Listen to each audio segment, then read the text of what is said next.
Hello everyone, good morning to all. I am Pooja. आज हम discuss कर रहे हैं 21 जुलाई के करंट अफेयर्स। ओके, बहुत समय से सभी लोग कमेंट कर रहे थे कि मैम डिजिटल बोर्ड में पढ़ाइए, तो बिल्कुल आपकी ये जो ख्वाहिश है ना वो बहुत जल्दी पूरी होने वाली है। आई थिंक इस मंथ के एंड तक बिल्कुल मैं अवेलेबल हो जाऊंगी डिजिटल बोर्ड में, और फिर हम करंट अफेयर्स को और भी ज़्यादा इंजॉय करते हुए स्टडी करने वाले हैं। ओके, अगर 21 जुलाई के करंट अफेयर्स का पीडीएफ आपको चाहिए है तो परचम का टेलीग्राम ज्वाइन करेंगे और टेलीग्राम से आपको करंट अफेयर्स की पीडीएफ मिल जाएगी। एकदम फ्री ऑफ कॉस्ट होती है, आप आराम से टेलीग्राम को ज्वाइन कर सकते हैं। इसके अलावा टाइम मिले तो perchamclasses.in जो कि हमारी वेबसाइट है वहाँ पर आप विजिट कर सकते हैं। जब आप विजिट करोगे तो आपको 3 प्रोडक्ट वहाँ पर मिलेंगे। पहला प्रोडक्ट आपको मिलेगा सवाल, जिसमें आपको अप्रैल, मई और जून के 350 क्वेश्चंस मिलेंगे करंट अफेयर्स के।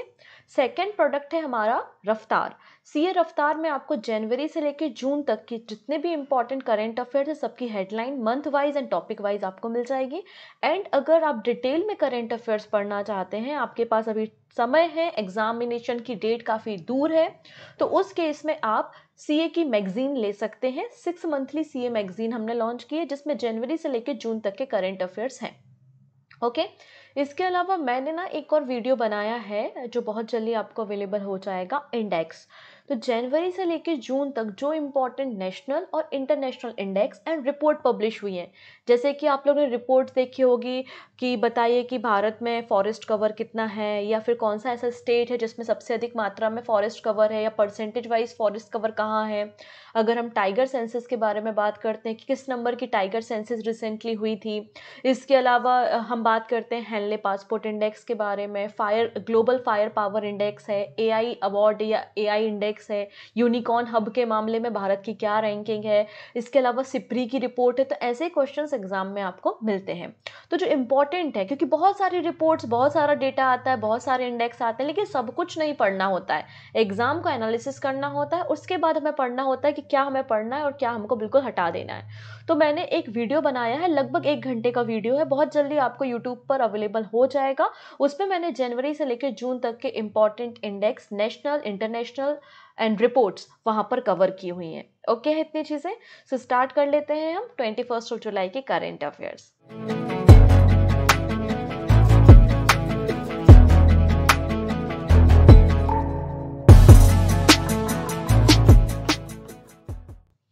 सबसे पहले बात करेंगे हम आज का इम्पॉर्टेंट पर्सन से। तो आज हमें 2-3 बहुत इंपॉर्टेंट पर्सन्स के बारे में बात करना है। पहले हम बात करेंगे director general of Indian coast guard.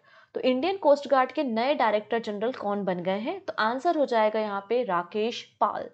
तो डायरेक्टर जनरल राकेश पाल, इन्हें अपॉइंट किया गया है as a 25th director general of Indian coast guard. ठीक है, 25वें नंबर के डायरेक्टर जनरल है इंडियन कोस्ट गार्ड के कौन? राकेश पाल। ठीक है, राकेश पाल के बारे में अगर हम बात करें तो इन्हें तटरक्षक मेडल 2013, प्रेसिडेंट तटरक्षक मेडल 2018 में भी दिया गया था। इन्होंने हमारे जो इंडियन कोस्टल गार्ड की शिप्स हैं, अलग अलग शिप्स में काम किया, जैसे कि समर्थ, विजित, इसके अलावा अहिल्या बाई, सुचिता कृपलानी एटसेट्रा। और इसके अलावा इन्होंने गुजरात में 2 हमारे कोस्टल गार्ड बेस में भी काम किया हुआ है। ठीक है, अगर इंडियन कोस्ट गार्ड की बात करें तो इंडियन कोस्ट गार्ड की स्थापना या इसका फॉर्मेशन अगस्त 1978 में किया गया था by the coast guard act 1978।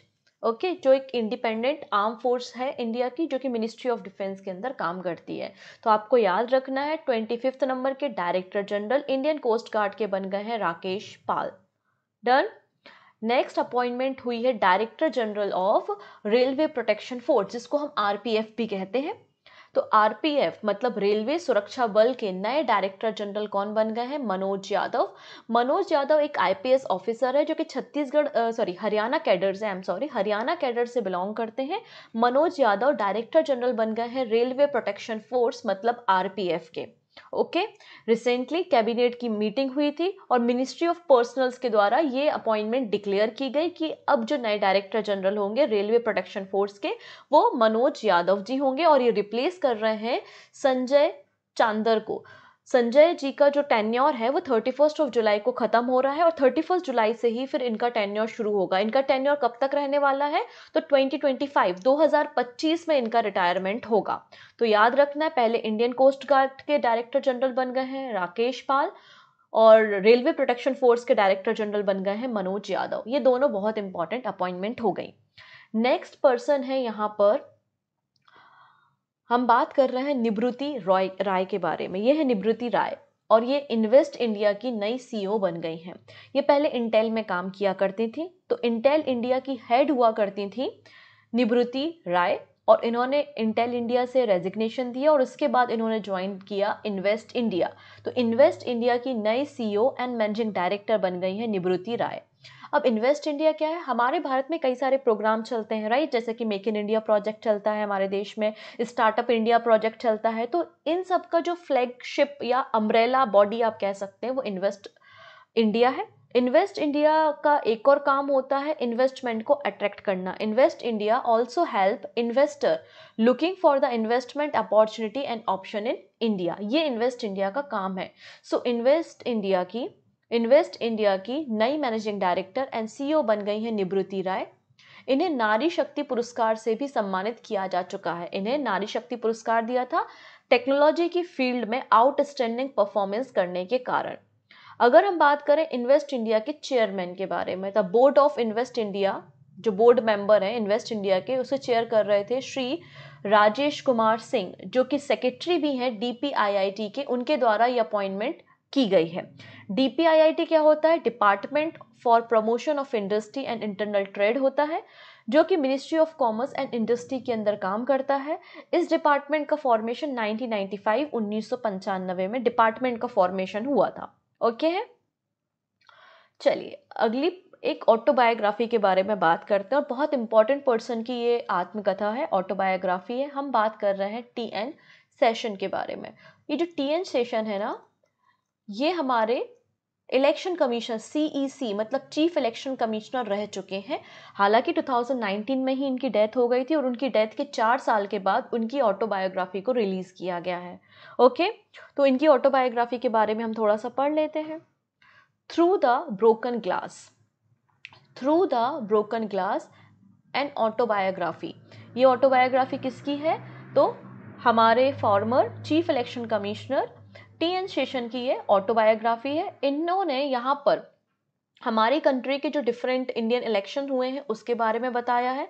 इन्होंने अपने जो टर्म था, इनका जो टेन्योर था 1990 से 1995 तक, उसके उन्होंने अपने टेन्योर को भी यहाँ पे कवर किया हुआ है। Okay, next, president Droupadi Murmu to inaugurate festival of libraries 2023। यहाँ पर हमारे जो देश की राष्ट्रपति हैं द्रौपदी मुर्मू, उन्होंने इनॉग्रेट किया है फेस्टिवल ऑफ लाइब्रेरीज 2023। ये फेस्टिवल ऑफ लाइब्रेरी 5 से लेकर 6 अगस्त के बीच में, 5 से 6 अगस्त के बीच में प्रगति मैदान न्यू दिल्ली में होगी। ठीक है, प्रगति मैदान नई दिल्ली में होगी। और इसका जो शेड्यूल है वो लॉन्च किया है मिनिस्ट्री ऑफ कल्चर के द्वारा। श्री अर्जुन राम मेघवाल ने यहाँ पे इसकी लॉन्चिंग की है। अब इसका एम क्या है? तो यहाँ पे बेसिकली ग्राम मतलब गांव के लेवल पे और कम्युनिटी लेवल पे अलग अलग लाइब्रेरीज को डेवलप करना, उनका इंफ्रास्ट्रक्चर तैयार करना और उनके लिए मॉडल तैयार करना है। बेसिकली ये लाइब्रेरीज प्रिजर्व करेंगी हमारी मैन्युस्क्रिप्ट्स को और हमारे हिस्ट्री और आज के बीच में एक ब्रिज की तरह इस गैप को भी पूरा करने का काम ये लाइब्रेरीज करने वाली हैं। नेक्स्ट है यूपीयू मतलब universal postal union. Universal postal union का फॉर्मेशन 1874 में हुआ था और स्विट्जरलैंड में इसका हेड ऑफिस आपको मिल जाएगा। तो इसका जो रीजनल ऑफिस है वो न्यू दिल्ली में इनॉग्रेट किया गया है। ठीक है, अगर हम यूपीयू मतलब यूनिवर्सल पोस्टल यूनियन की डायरेक्टर के बारे में बात करें तो वो है मासाहिको मितोकी। तो मासाहिको मितोकी के द्वारा इनॉग्रेट किया गया है regional office universal postal union का न्यू दिल्ली में। बेसिकली ये जो रीजनल ऑफिस हमने यहाँ पे सेटअप किया है नई दिल्ली में, ये असिस्टेंट एक्टिविटी प्रोवाइड करेगा। जितना भी साउथ एशियन रीजन है, साउथ एशिया का जितने भी कंट्री हैं, वहाँ पे पोस्टल जो सर्विसेज हैं उनके लिए एक टेक्निकल असिस्टेंट प्रोवाइड करेगा ये रीजनल ऑफिस। ठीक है, ये इसका मकसद है, to support capacity building, infrastructure development and other essential activities to strengthen the postal sector in the region. तो याद रखेंगे यूनिवर्सल पोस्टल यूनियन का रीजनल ऑफिस कहाँ ओपन किया गया, तो नई दिल्ली में उसे ओपन किया गया है। नेक्स्ट बात कर रहे हैं हम एशियन सर्फिंग चैंपियनशिप के बारे में। एशियन सर्फिंग चैंपियनशिप हुई थी मालदीव्स में। कहाँ पर हुई थी? मालदीव्स में हुई थी। और भारत का क्या स्टेटस है? तो भारत की टीम ने ब्रोंज मेडल हासिल किया है, कांस्य पदक जीता है भारत की टीम ने। Okay, At the Asian Surfing Championship 2023 held in Maldives, the Indian surf team earned the bronze medal। Bharat की टीम ने ब्रोंज मेडल हासिल किया है। मालदीव में ये चैंपियनशिप हुई थी और 18 टीम्स ने यहाँ पे पार्टिसिपेट किया था। ओके, इतनी चीजें क्लियर है। अब यहाँ पे अगर हम बात करें president of the surfing federation of India, तो प्रेसिडेंट कौन है? अरुण वासु है। इसके अलावा एक और बात यहाँ पे कर ली जाती है, पहली बार first ever world surfing league. आजकल देखो हर चीज में, क्रिकेट की लीग होती थी, फिर बैडमिंटन लीग, और फिर कबड्डी लीग, उसके अलावा चेस की लीग, सारी लीग्स को यहाँ पे इस तरीके से शुरू कर दिया गया है। तो Indian surfer will now get ready for the first ever world surfing league. ये इवेंट कहाँ होने वाला है? महाबलीपुरम में, तमिलनाडु में होने वाला है 14 अगस्त से 20 अगस्त के बीच में इस साल। ठीक है, नेक्स्ट बात करते हैं, एक बहुत ही प्राउड कह सकते हैं मूवमेंट है हमारे लिए। अभी तक जो सबसे बड़ा ऑफिस था, सबसे बड़ी बिल्डिंग थी ऑफिस की, वो यूएसए में थी, लेकिन अब यूएसए से हमने वो टाइटल ले लिया है और अब भारत के सूरत में लार्जेस्ट ऑफिस बिल्डिंग बनाई गई है इन द वर्ल्ड। हम बात कर रहे हैं largest office building in the world के बारे में, जिसे बनाया गया है सूरत में। और नवंबर में खुद प्राइम मिनिस्टर मोदी 21 नवंबर को जाएंगे सूरत और वहां पे इस बिल्डिंग को इनॉग्रेट करेंगे। उसके बाद ये बिल्डिंग के अंदर फंक्शनिंग मतलब काम शुरू होगा। आइए पूरी बात करेंगे। Indian building surpasses Pentagon to become world largest office. अभी तक जो सबसे बड़ा ऑफिस था वर्ल्ड का, सबसे बड़ी ऑफिस की बिल्डिंग थी वर्ल्ड की, वो पेंटागन थी। पेंटागन बेसिकली हेडक्वार्टर है यूएस आर्मी का, जो सबसे बड़ी ऑफिशियल बिल्डिंग अभी तक की थी, लेकिन अब उसको पीछे छोड़ दिया है सूरत की बिल्डिंग ने। सूरत diamond बॉर्श, a building in a Surat has surpassed the Pentagon to become the world largest office। तो ये सबसे बड़ा ऑफिस बन गया है, क्योंकि सूरत को हम वर्ल्ड का डायमंड कैपिटल भी बोलते हैं। 90% जो प्रीशियस स्टोन होते हैं, मतलब डायमंड की जो कटिंग होती है, वो सूरत में होती है। इनफैक्ट हमारी जो मिनिस्ट्री ऑफ फाइनेंस है ना, हमारा जो वित्त मंत्रालय है, उनका तो कहना है कि 14 out of the 15 diamonds in the world are finally cut in the Surat. हमारे वर्ल्ड में अगर 15 डायमंड जा रहे हैं तो 14 उनमें से उनकी कटिंग कहाँ हो रही है? सूरत में हो रही है। इसलिए सूरत को हम डायमंड कैपिटल भी कहते हैं वर्ल्ड की। ये बिल्डिंग क्यों बनाई गई है? क्योंकि हमारा जो डायमंड इंडस्ट्री है उसको और भी ज्यादा बूस्ट करने के लिए, नई जॉब अपॉर्चुनिटी को क्रिएट करने के लिए इस बिल्डिंग को तैयार किया गया है। बेसिकली डायमंड इंडस्ट्री की ग्रोथ के लिए इस बिल्डिंग का कंस्ट्रक्शन किया गया है। इस बिल्डिंग का इनॉग्रेशन खुद नरेंद्र मोदी जी करने वाले हैं नवंबर में, और 3000 करोड़ की कॉस्ट के साथ इस बिल्डिंग को बनाया गया है। अब बिल्डिंग के डिजाइनर के बारे में बात करते हैं, तो बिल्डिंग के डिजाइनर हैं मंजीत रस्तोगी। कौन है? मंजीत रस्तोगी इसके डिजाइनर है। और ये जो कॉन्सेप्ट है बिल्डिंग का, वो पंच तत्व से इंस्पायर है। 5 element of nature, water, fire, air, earth and sky. Okay, next बात करेंगे, FIFA women's world cup finally शुरू हो चुका है और ऑस्ट्रेलिया और न्यूजीलैंड में पहली बार 2 आइलैंड नेशंस में, 2 हमारी कंट्रीज में फीफा वीमेंस वर्ल्ड कप का आयोजन हो रहा है। और ये शुरू हो चुका है 20 जुलाई से। पहली बार यहाँ पे 32 टीम्स पार्टिसिपेट कर रही हैं। For the first time 32 team यहाँ पे पार्टिसिपेट कर रही हैं और इसके ब्रॉडकास्टिंग राइट मिले हैं डीडी स्पोर्ट्स को। आइए हम पूरी बात कर लेंगे। यहाँ पे DD sports secured television right for the FIFA women's world cup 2023। ठीक है, फीफा वीमेंस वर्ल्ड कप का ये 9वां एडिशन है, 9th एडिशन है। हर 4 साल में फीफा वीमेंस वर्ल्ड कप होता है और पहला फीफा वीमेंस वर्ल्ड कप जो है वो 1991 में चाइना में हुआ था। इस साल 9th नंबर का एडिशन है और यहाँ पे 32 टीम पार्टिसिपेट कर रही हैं। ये टूर्नामेंट जो है वो 20 जुलाई से शुरू हुआ है और यहाँ पे 2 कंट्रीज जो है वो मिलके फीफा वीमेंस वर्ल्ड कप को होस्ट कर रही है। कौन कौन सी वो कंट्रीज है? तो ऑस्ट्रेलिया है और न्यूजीलैंड है, जैसा कि हमने डिस्कस किया। अब डीडी स्पोर्ट्स के बारे में में बात करें तो डीडी स्पोर्ट को लॉन्च किया गया था 1998 में, जब फीफा वीमेंस वर्ल्ड कप की शुरुआत हो चुकी थी, उसके बाद हमने डीडी स्पोर्ट्स को लॉन्च किया था। ओके, चलिए अब बात करते हैं यहाँ पर हम एक डिजिटल टाइम वॉचर के बारे में। ठीक है, तो ये डिजिटल टाइम वाउचर है क्या, उस पर हमें डिस्कशन करना है, जो कि इलेक्शन कमीशन ऑफ इंडिया के द्वारा जारी किया जाता है। A matter of time, election commission of India to issue digital voucher to political party for poll campaigning on the DD and AIR। Basically जो गवर्नमेंट ऑफ इंडिया के media platform है, जैसे कि डीडी न्यूज़ है, all India radio है, तो अलग अलग जो स्टेट पार्टी हैं एंड नेशनल पॉलिटिकल पार्टीज़ हैं, जब इलेक्शन होने वाले हैं तो अपने कैंपेनिंग रन करते हैं, और कैंपेनिंग करने के लिए सबसे अच्छा प्लेटफॉर्म होता है सोशल मीडिया प्लेटफॉर्म या फिर digital platform, media platform.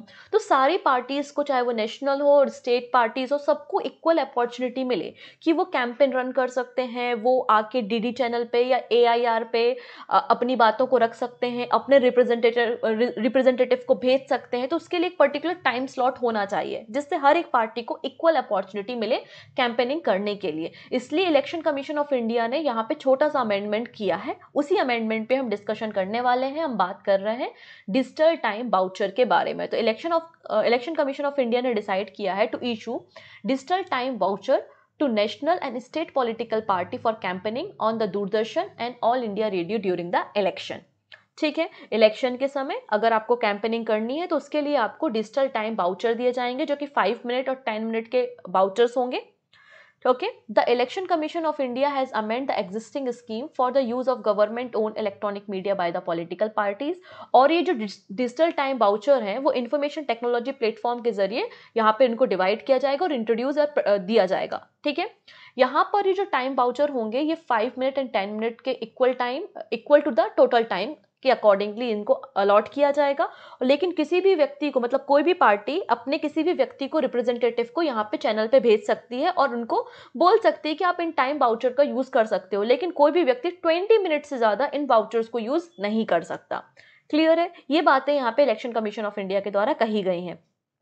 The scheme was initially notified on the 16th of January 1998, holds a statutory basis under the section 39A of the Representative of People Act 1951। ये question exam में बन चुका है कि representation of people act कब आया था, तो आंसर आया था 1951 में आया था। और इसी एक्ट के अंतर्गत इस स्कीम को कि डिजिटल टाइम वाउचर या फिर सोशल मीडिया नेटवर्क या मीडिया को यूज़ करना है पॉलिटिकल पार्टी को कैंपेन करने के लिए, इसका जो ये लॉ आया था वो 16 जनवरी 1998 में आया था। ठीक है, नेक्स्ट है टाटा ग्रुप का पहली बार इंडिया के बाहर का इतना बड़ा इन्वेस्टमेंट हम देखने जा रहे हैं। Tata to set up EV batteries factory in the UK for 4 billion pound. तो टाटा ग्रुप ने रिसेंटली अनाउंसमेंट की है कि वो अपनी एक फैक्ट्री को सेटअप करने वाला है UK यूनाइटेड किंगडम में, और इन्वेस्टमेंट करेगा 4 बिलियन पाउंड का। किसके लिए? बैटरीज बनाने के लिए। तो जो आपका जैगुआर लैंड रोवर है उसकी बैटरीज बनाई जाएंगी कहाँ पे? ब्रिटेन, इंग्लैंड में इन्हें बनाया जाएगा। टाटा ग्रुप के द्वारा ये फैक्ट्री सेटअप की जा रही है और टाटा ग्रुप 4 बिलियन पाउंड का इन्वेस्टमेंट यहाँ पे कर रहा है। ऐसा बताया जाता है ये यूरोप की लार्जेस्ट प्लांट है, यूरोप का ये लार्जेस्ट प्लांट होगा। The 40 gigawatt hour giga factory will be the largest in Europe and Tata India की, मतलब टाटा की ये पहली कोई ऐसी इतनी बड़ी फैक्ट्री होगी जो इंडिया के बाहर सेटअप की जा रही है। Okay, it will be one of the largest investment in the UK automotive industries. चलिए एक और यहाँ पे गाइडलाइन आई है, हम बात कर रहे हैं new guidelines for senior advocates in the supreme court. किस तरीके से कोई एक एडवोकेट, कोई एक अधिवक्ता सीनियर एडवोकेट बनता है, क्या उसकी प्रोसीजर होती, उसके लिए एक नई गाइडलाइंस को इशू किया गया है। और 2017 की जो गाइडलाइंस थी उनमें बेसिकली अमेंडमेंट किया गया है। ऐसा नहीं है कि पहले जो आपके सीनियर एडवोकेट हैं उनके डेजिग्नेशन के लिए कोई प्रोटोकॉल या कोई रूल नहीं थे, बिल्कुल रूल थे। 2017 के ही रूल्स को यहाँ पर फाइनली अमेंडमेंट करते हुए नई गाइडलाइंस दी हैं। New guidelines for the designation of senior advocate in the supreme court. The Supreme Court has issued the new guidelines for designating the senior advocate, replacing the existing 2017 guidelines। अब यहाँ पे बोला गया है कि किस तरीके से एक प्रैक्टिस करता हुआ एडवोकेट एक सीनियर एडवोकेट बन सकता है, उसके लिए क्या टर्म्स एंड कंडीशन होनी चाहिए, और वो terms and condition and guidelines बनाने की जिम्मेदारी एक बेंच को दी गई थी, और उस बेंच को लीड कर रहे थे जस्टिस एस.के. कौल, और 3 और जजेस थे, और उन्होंने अपना जो वर्डिक्ट था, अपनी जो गाइडलाइंस थी, वो 12 मई को दी थी, और जो सिग्निफिकेंट चेंजेस करता है एग्जिस्टिंग गाइडलाइंस में। नई गाइडलाइंस के अकॉर्डिंग कोई भी लॉयर जो कम से कम जिसको 10 साल का मिनिमम 10 इयर्स का उसको हाई कोर्ट में एज अ जज या किसी अदालत में वकालत करने का 10 साल का अनुभव हो, और उसकी एज जो है वो 45 इयर्स या फिर उससे ज़्यादा हो, वो एलिजिबल है अपनी एप्लीकेशन को फिल करने के लिए। अगर वो एक सीनियर एडवोकेट बनना चाहता है तो उसके लिए उसको क्या क्या होना चाहिए? पहली चीज़, उसको 10 साल का एक्सपीरियंस होना चाहिए, और उसकी एज जो है वो 45 इयर्स या उससे ज़्यादा होना चाहिए। अगर ऐसा कोई व्यक्ति है तो वो एप्लीकेशन फॉर्म सबमिट कर सकता है। अगर वो एप्लीकेशन फॉर्म सबमिट करता है तो एक कमेटी उसके फॉर्म को रिव्यू करेगी, और वो कमेटी को बोल भी सकता है कि वो उसके एज में थोड़ा सा रिलैक्सेशन दे, तो वो कमेटी के ऊपर ही डिपेंड करता है कि आपको उम्र में, आयु में, एज में छूट देनी है या नहीं देनी। अब एक कमेटी जो इस फॉर्म को रिव्यू करेगी, उस कमेटी में कौन कौन होगा? तो चीफ जस्टिस ऑफ इंडिया होंगे, अटॉर्नी जनरल ऑफ इंडिया होंगे, 2 सीनियर मोस्ट जजेस होंगे, और बार काउंसिल के रिप्रेजेंटेटिव इसमें होंगे। ये जो कमेटी है, इसकी मीटिंग 1 साल में 2 बार होना कंपलसरी है, बिल्कुल निश्चित है, और ये कमेटी रिव्यू करेगी जो एप्लीकेशंस आएंगे, और उन एप्लीकेशन के बेसिस पे एक प्रैक्टिस करते हुए एडवोकेट को वो सीनियर एडवोकेट में डेजिग्नेट कर सकती है। क्लियर? इसके पहले 2017 की जो गाइडलाइंस है, 2017 की जो गाइडलाइंस है, उसमें कोई भी एज वहां पर स्पेसिफाई नहीं की गई थी, पर यहाँ पर साफ साफ स्पेसिफाई किया गया है एज को। तो ये भी कुछ नई गाइडलाइंस आई हैं सीनियर एडवोकेट के लिए। ठीक है, नेक्स्ट है QS ranking on world best cities for student. तो क्यूएस ने अपनी एक रैंकिंग पब्लिश की है, जिसमें इन्होंने बताया है कि वर्ल्ड की बेस्ट सिटी कौन सी है स्टूडेंट्स के लिए। स्टूडेंट के लिए एनवायरनमेंट वहाँ पे अच्छा है, उनके लिए मतलब जो फैसिलिटीज़ हैं, रहने के लिए एनवायरनमेंट है, और कॉस्ट ऑफ लिविंग या फिर कह सकते हैं स्टूडेंट्स के लिए हॉस्टल अच्छे तरीके से अवेलेबल है। तो इस बहुत सारे पैरामीटर को एनालिसिस करने के बाद world best cities for student की रैंकिंग क्यूएस ने पब्लिश की है, लेकिन टॉप 100 में कोई भी इंडियन सिटी शामिल नहीं है। No Indian city in the top 100। Mumbai 118 position पे है, मुंबई के बाद है दिल्ली, दिल्ली जो कि 132 पोजीशन पे है, और बेंगलुरु 147 पोजीशन पे यहाँ पर देखने को मिलती है। So Mumbai has been ranked as the best Indian city for student in the QS best student cities 2024 ranking. Top 100 में कोई भी यहाँ पे सिटी नहीं है। ये 11th नंबर का एडिशन है। कौन सा एडिशन है? ये 11वें नंबर का संस्करण, 11th नंबर का एडिशन है क्यूएस बेस्ट स्टूडेंट सिटीज का। बेसिकली ऐसी सिटीज को चिन्हित किया गया है, या ऐसी सिटीज को सिलेक्ट किया गया है जहां की पॉपुलेशन 2,50,000 से ज्यादा हो, पहला रिक्वायरमेंट, और ऐसी सिटी में कम से कम 2 ऐसी यूनिवर्सिटी हो जो क्यूएस यूनिवर्सिटी रैंकिंग में आती हूं। मेरी बात समझ रहे हो?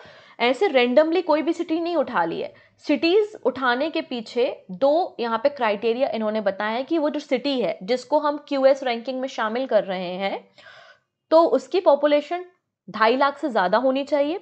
दूसरा, उस सिटी में मिनिमम 2 ऐसी यूनिवर्सिटी होनी चाहिए जो क्यूएस यूनिवर्सिटी रैंकिंग में भी इंक्लूड की गई हूं। जैसे बॉम्बे, तो बॉम्बे में यूनिवर्सिटी है मुंबई यूनिवर्सिटी और आईआईटी बॉम्बे है।